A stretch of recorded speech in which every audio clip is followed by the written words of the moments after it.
अस्सलाम वालेकुम, आदाब नाज़रीन। अराउंड द क्लॉक में आप सबका बहुत बहुत इस्तकबाल है। मैं हूं आपका मेज़बान इदरीस फलाही। आप सब लोगों की जानकारी के लिए बताना चाहूँगा कि आज इलेक्शन कमिश्नर ऑफ इंडिया जो रहे राजू कुमार साहब, आज उनका रिटायरमेंट है और उन्होंने अपने फ़राइज़ से दस्तबरदारी किया और उसके बाद अब नए chief election commissioner of India की तकर्री भी हुई है। इस हवाले से मैं आप तक जानकारी पहुंचाने की कोशिश करूंगा।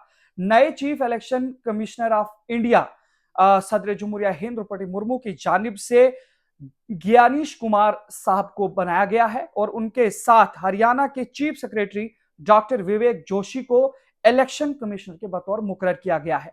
मैं आपको यह भी जानकारी देने की कोशिश करूंगा कि एक आला सतही इजलास, एक मीटिंग हुई जिसमें वजीर आजम मोदी खुद वहां पे मौजूद रहे और उनके साथ वजीर दाखिला अमित शाह भी रहे।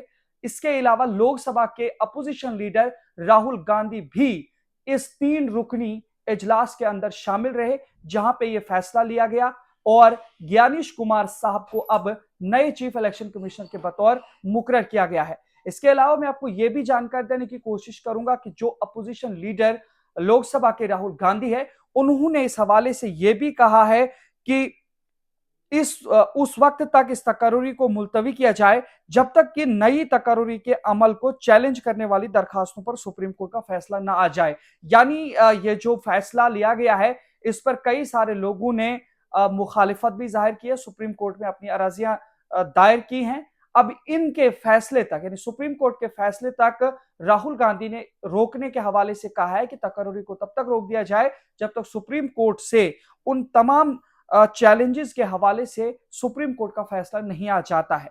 लेकिन जिस तरह से अब ये खबर फैल रही है और जो ज्ञानीश कुमार है, बाज़ाब्ता तौर पर सदर जमहूरिया हिंद की जानिब से फिलहाल इनको मुकर्रर किया गया है और जो ज्ञानीश कुमार है, ये 27 जनवरी सन 1964 को उत्तर प्रदेश के आगरा में पैदा हुए हैं और ये ज्ञानीश कुमार साहब 1988 बैच के केरला कैडर के IAS अफसर रहे हैं और इसके अलावा इन्होंने जो राम मंदिर ट्रस्ट है, उसमें भी इन्होंने मरकजी हुकूमत का नुमाइंदा बनकर काम किया है।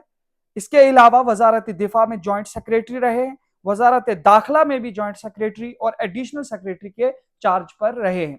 इसके अलावा पार्लिमानी उमूर की वजारत में सेक्रेटरी और हुकूमत हिंद की वजारत ताउन में सेक्रेटरी के तौर पर काम करने का इन्हें काफी तजुर्बा है।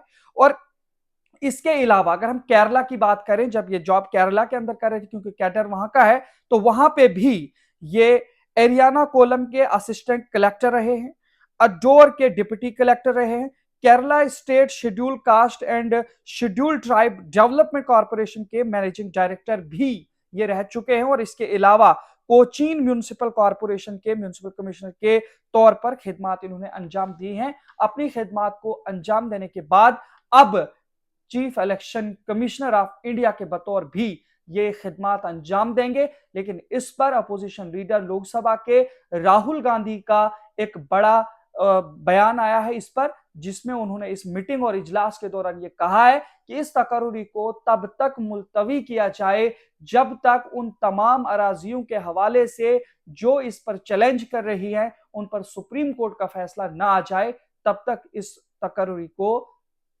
मुलतवी किया जाए, रोक दिया जाए। आपका क्या कुछ कहना है? क्या कुछ नए बदलाव, नए चैलेंजेस और नई उमंगे लेकर के नए चीफ इलेक्शन कमिश्नर मुल्क भारत को देंगे? लेकिन साथ में मैं आपको यह भी बोलने की कोशिश करूंगा कि ये 26 जनवरी साल 2029 तक रहने वाले हैं। इनकी तकर्री साल 2029 तक बहैसियत chief election commissioner of India के बतौर रहेगी।